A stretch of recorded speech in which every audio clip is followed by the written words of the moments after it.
Miami, Florida, 1935. On the rooftops of ordinary residential streets across Coral Gables and Little Havana, flat black panels faced the southern sky. No wires connected them to anything. No pump moved fluid through them. No compressor, no refrigerant, no electricity entered the equation at any point. A copper absorber plate inside a glass-covered wooden box sat in the Florida sun, and by mid-morning, the family below had unlimited hot water for bathing, cooking, and washing, delivered from a storage tank the sun had been filling since dawn. By the late 1930s, more than 60,000 solar water heating systems operated across Miami alone. They required no monthly bill to function, no fuel delivery, no service contract, no replacement cycle. The operating cost was zero. The physics behind them was simpler than a nursery rhyme: hot water rises. Sun-warmed water in a rooftop collector rose naturally through convection into an insulated storage tank positioned above it. The tank stayed hot. The sun came up the next day and did it again. By 1952, that industry was finished in the United States. Not because a superior technology displaced it, not because the physics failed. A federal agency created under Franklin Roosevelt and a network of electric utility companies offered American homeowners subsidized electric water heaters at below-market installation cost, appliances that required a monthly electricity bill to function, and then ensured no American building code ever mandated the solar alternative back into existence. Today, Hawaii is the only state in the United States that requires solar water heaters in new residential construction. It took until 2008 to get that far. By the end of this video, you will discover exactly why and how to build one yourself for under $300. Every ancient civilization that dealt with the daily problem of heating water independently arrived at the same physical conclusion. The sun is a thermal source. Water absorbs heat. Confine that water in a dark enclosure facing the sky, and the sun does the rest. 3 civilizations on separate continents proved this centuries before a Miami homeowner ever saw a solar panel. The Mozi, a Chinese philosophical and scientific text compiled by followers of the thinker Mozi between roughly 470 and 390 BCE, contains the earliest documented written description of a concave mirror concentrating sunlight into usable thermal energy. Engineers of the Han Dynasty, ruling China from 206 BCE to 220 CE, manufactured yangsui, polished bronze concave mirrors. Court records and metallurgical manuals from the Han period document yang sui production as formalized state technology. Imperial bath facilities during the Han period used solar concentrated heat for water warming. The physics being applied was identical to what a Miami household would use 2,000 years later. Capture solar radiation, concentrate it, transfer the heat to water. On the other side of the Islamic world, the Hammam tradition of Al-Andalus, Islamic Spain, from the 8th through the 15th century, incorporated passive solar water heating into bathhouse design as standard engineering practice. The hammam at the Alhambra Palace complex in Granada, built during the Nasrid dynasty beginning in the 13th century, used south-facing cisterns and dark-lined collection chambers that preheated incoming water through direct solar exposure before it entered the main heating system. Archaeological surveys of Al-Andalus hammam infrastructure published by the University of Granada's Department of Architectural Heritage document this solar preheat design as a recurring feature across at least 14 surviving bathhouse sites in southern Spain. The engineers of Al-Andalus didn't consider this approach remarkable. They considered it standard practice. In Meiji-era Japan, rooftop solar water vessels called taiyoburo, literally sun baths, were a documented feature of working-class urban households from the late 19th century onward. Darkened metal tanks filled with water and placed on south-facing rooftops warmed bath water through direct solar exposure. The practice appears in household management guides published in the 1880s and in woodblock prints documenting daily urban life in Tokyo and Osaka.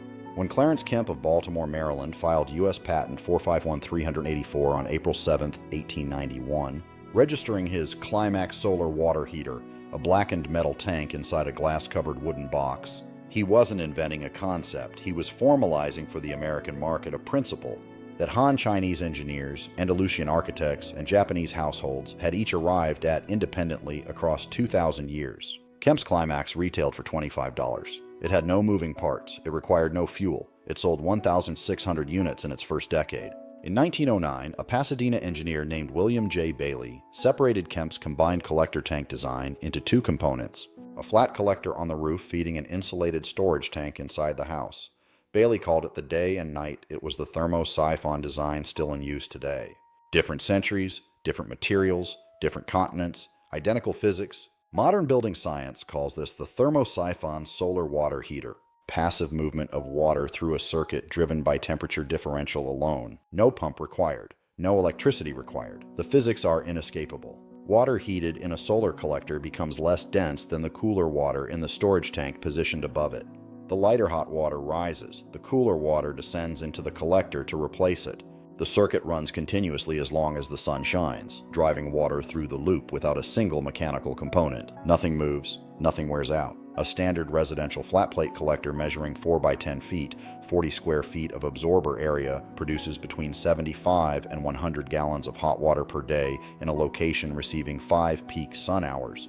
The U.S. Department of Energy's Energy Efficiency and Renewable Energy Division documents solar water heaters providing 60 to 80% of a household's annual hot water demand across most American climate zones. Water heating accounts for approximately 18% of total residential energy consumption in the United States. The average American household spends between $400 and $600 per year heating water.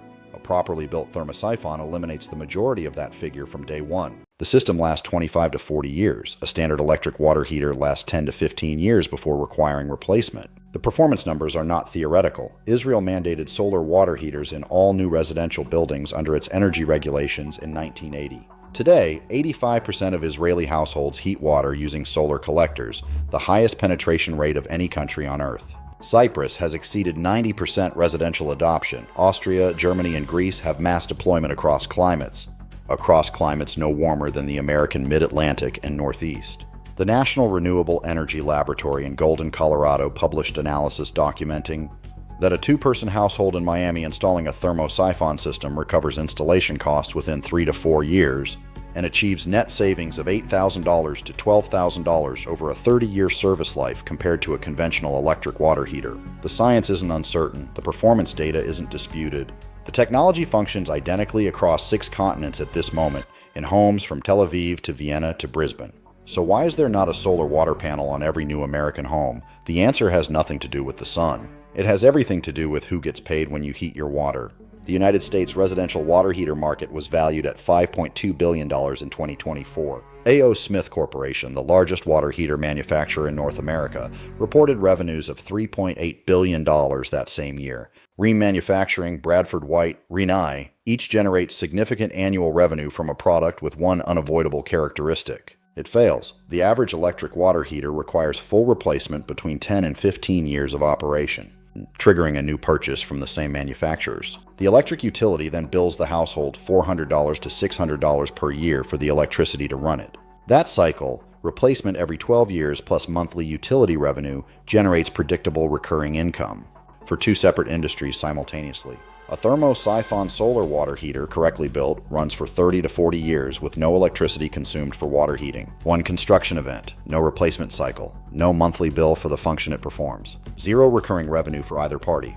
The mechanism that ended the Miami solar water heater industry wasn't market competition. It was the Electric Home and Farm Authority, the EHFA, a federal agency established by executive order in 1933 under President Roosevelt. The EHFA provided below-market loans to American households specifically for purchasing electric appliances, distributed through utility companies acting as retail agents. Utility companies, including Florida Power and Light, promoted the EHFA program directly to homeowners, offering subsidized electric water heater installation as part of all electric home conversion campaigns. The households that accepted received a new electric appliance at reduced upfront cost and a permanent new line item on their monthly electricity bill. When wartime copper rationing from 1942 to 1945 disrupted solar water heater manufacturing by cutting off the primary material in every collector and thermosiphon circuit, the EHFA program and utility campaigns ensured the market never recovered.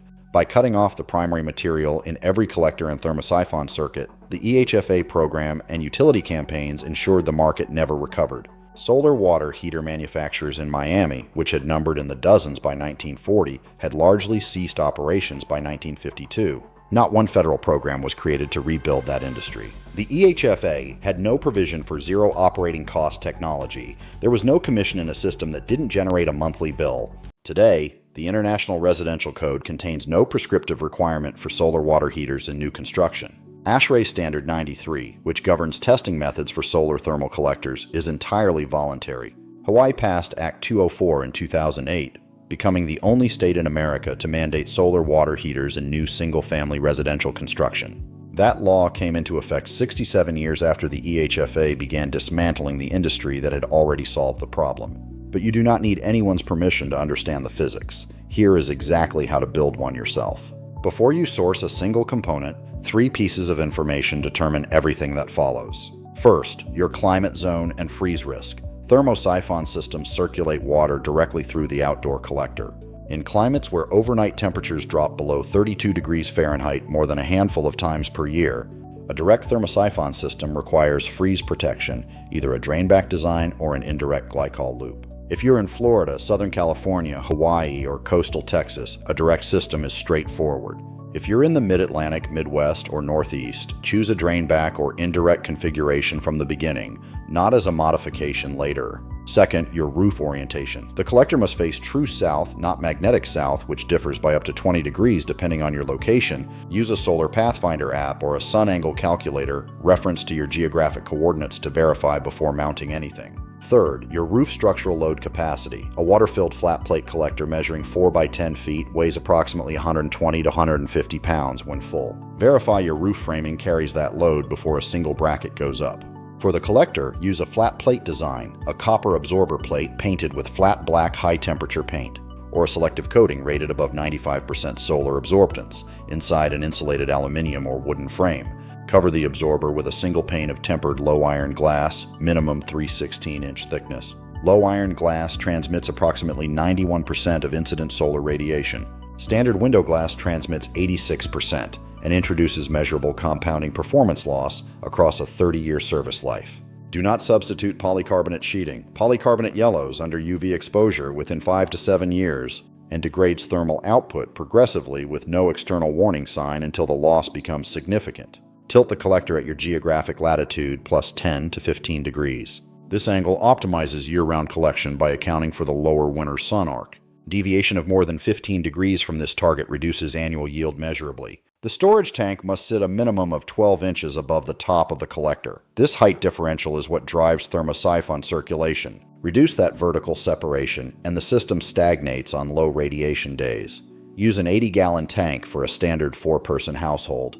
Purpose-built solar storage tanks from manufacturers including SunEarth and Heliodyne come pre-insulated to the required specification. If repurposing a conventional electric water heater tank, remove the heating elements, cap the ports, and wrap the exterior in closed-cell foam rated to R24 before installation. Connect the collector to the storage tank using 3.4-inch Type L copper pipe throughout. Solder every joint. Do not use push-fit fittings anywhere in the collector loop. Collector surface temperatures on clear summer days reach 180 to 200 degrees Fahrenheit. Push-fit fittings rated for domestic cold water supply are not engineered for sustained exposure to those temperatures. Insulate all exterior pipe runs with closed-cell foam pipe insulation carrying an outdoor UV rating. Install a pressure temperature relief valve on the storage tank rated to match the tank's working pressure. This step is non-negotiable regardless of your climate zone. Solar collectors on high radiation days superheat stagnant water above boiling. Without a rated PTR valve, the storage tank becomes a sealed pressure vessel with no relief pathway. Pair it with a correctly sized expansion vessel on the cold feed line. For homeowners in freeze climates who want to avoid glycol loop complexity, the alternative is an integrated collector storage system.